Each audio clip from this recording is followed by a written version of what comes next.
Welcome to the Lead Every Day show. Our mission is to see a world well led. And our strategy to get there? To empower leaders like you to lead every day. So let's get to work.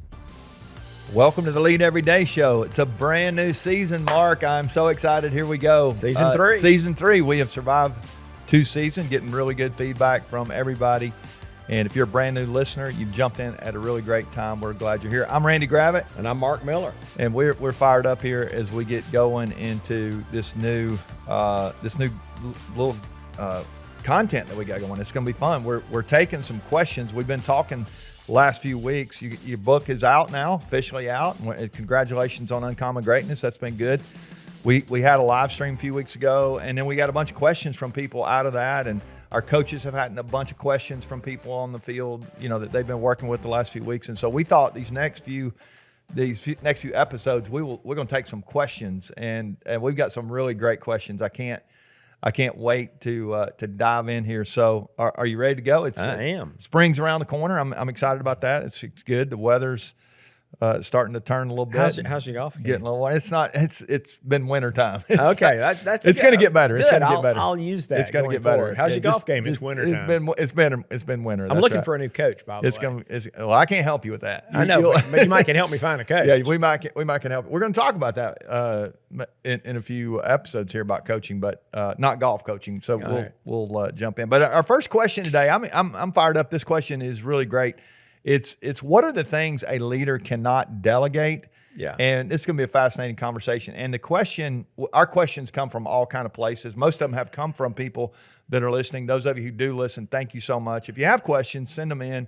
If you've not gotten on to our newsletter, we send that out Monday through Friday. You can go to leadeveryday.com and sign up for that, and you won't miss any of these episodes. Watch them on YouTube, listen on your podcast places, whatever. But this first question actually didn't come from an audience, maybe an audience member. I'm not sure how much he's listening, but this is a cool question. Yeah, it came from my son, and he's a leader, big dog leader in the nonprofit world.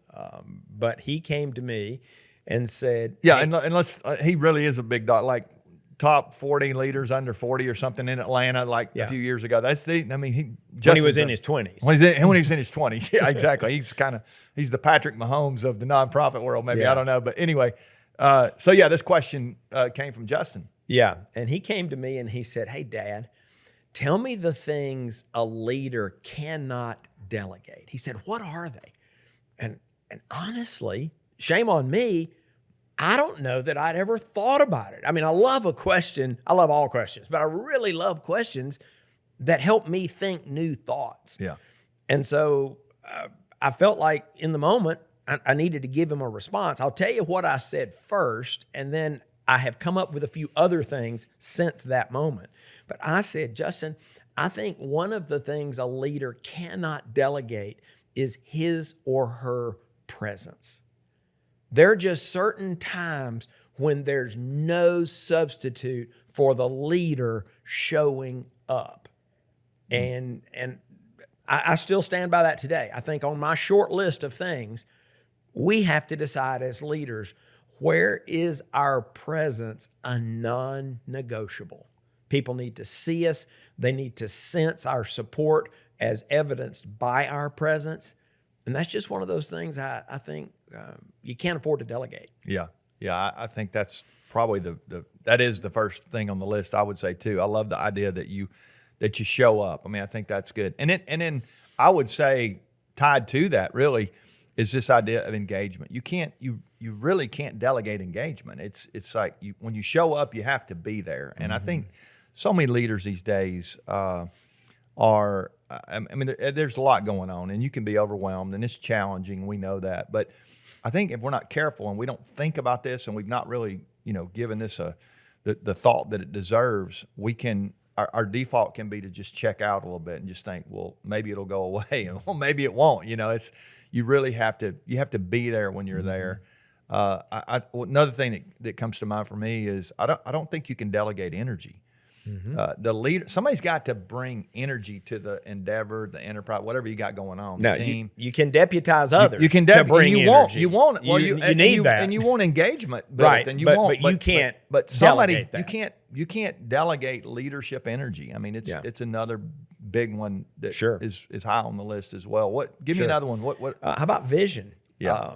I think you can get input, but at the end of the day, leaders are the ones that declare, here's what we're trying to achieve, here's what we're trying to become, here's what we're trying to accomplish, here's where we're going. Yeah. That you can't delegate that. Yeah, and some of the stuff you were saying there, clarity is tied to vision as well. I mean, you get like the vision, you've got to make it clear. I like those questions. What are you trying to accomplish?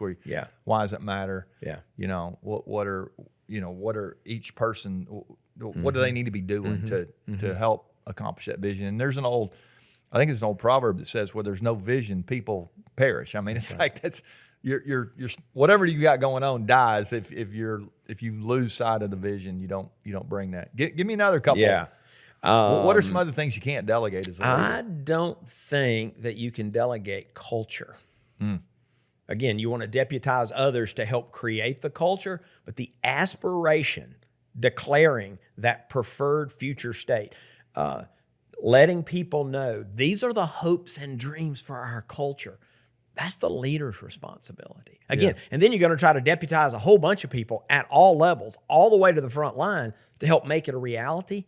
But leaders can never delegate responsibility for culture. If you don't like your culture, you have to look in the mirror. Yeah. You have to. Yeah, it's almost like the ethos of we heard that term when we were doing some research a couple of years ago. Somebody was talking about the ethos of these great organizations.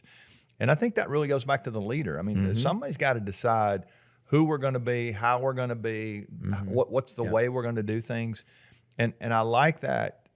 Just the spirit of the place, I think so many times goes back to the leader. And we've seen, we just saw a few weeks ago, the Chiefs won another Super Bowl. And I've heard so much about Patrick Mahomes and how great he is and all this and he's great. I mean, there's no question about that. But probably who didn't get enough pub was Andy Reid. I mean, you think about what that guy's done just as the coach, I mean, the leader of the, and it, even to the front office, and there's a lot of things to build a team and all that. But I just, it's so easy when you have these star performers in a sports world. They're the ones who make the plays, no doubt. But there's so much that goes back to the coach, the leader, the person who's kind of the one that holds it all together, you might say. And it's good to have Patrick Mahomes. It is really if you have him, really good. You can overcome a lot. But I like that. The ethos. And so as you think about your organization, if you don't like the way things are going, I like what you said a minute ago, look yourself in the mirror and ask yourself, am I allowing this or am I coaching it? I mean, it's so many times we allow stuff, we enable stuff that we don't want, and we're frustrated. And I think that goes back to the leader. Maybe we've delegated. Yeah. Over-delegated. Maybe. I mean, I'm a huge we- fan maybe of we've delegation, but over-delegated. you can over-delegate. Yeah. But I want to watch our time. Let me give you just a couple more really quick. That's good. I don't think the leader can delegate encouragement. Truett Cathy, I had the privilege to work for Truett. Some of you don't know that name. He was the founder of Chick-fil-A. He's the guy who invented the chicken sandwich. And I had the privilege to work with him for almost 4 decades. And he used to say, how can you tell if someone needs encouragement? He said, if they're breathing. And I think when leaders encourage people, it has a disproportionate impact and return. And yes, you want to deputize others to be encouragers, but there's no substitute for the leader's words of encouragement. Yeah, I love that. I think that's so good. And it's interesting as we close here today. So many times I've been with leaders who have been, they've been getting better. And it's like they'll come to me. I've had this happen 3 or 4 times and say, I don't feel like I really have too much to do anymore. It's like when things get going the way they're supposed to, I feel like all I do is encourage people, and which is congratulations. Yeah. You've made progress, and there's obviously all kind of things to do, but some of we get in the weeds and because we don't delegate some things. Right.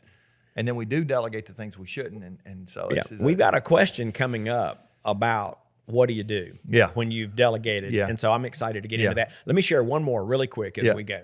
You cannot delegate self-leadership. Yeah. And that may be a blinding flash of the obvious, but I felt like I couldn't let us close without that. That's great. Your mama's not going to do it. Your boss is not going to do right. it. Your team's not going to do it. That's right. You are the one responsible to lead you. Yeah, that's great. And so we will close there and just remind you, we're going to be talking about how to become a better leader these next few weeks with some of the questions that not just Justin gave us one, but we've got others that you guys have given us, and we're going to be answering those these next few weeks. I think they're going to be relevant to all of us.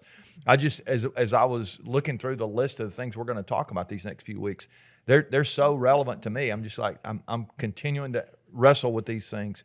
Leading our own, our own business, we're wrestling with them all the time, and so I believe they're going to really help you. I hope you'll come back and join us today. I encourage you to ask yourself the question: what is it that I've been delegating, or just hoping somebody else would pick up, that I really need to pick that mantle back up and be the vision caster, whatever it is for you. Lock in on that. Come back tomorrow.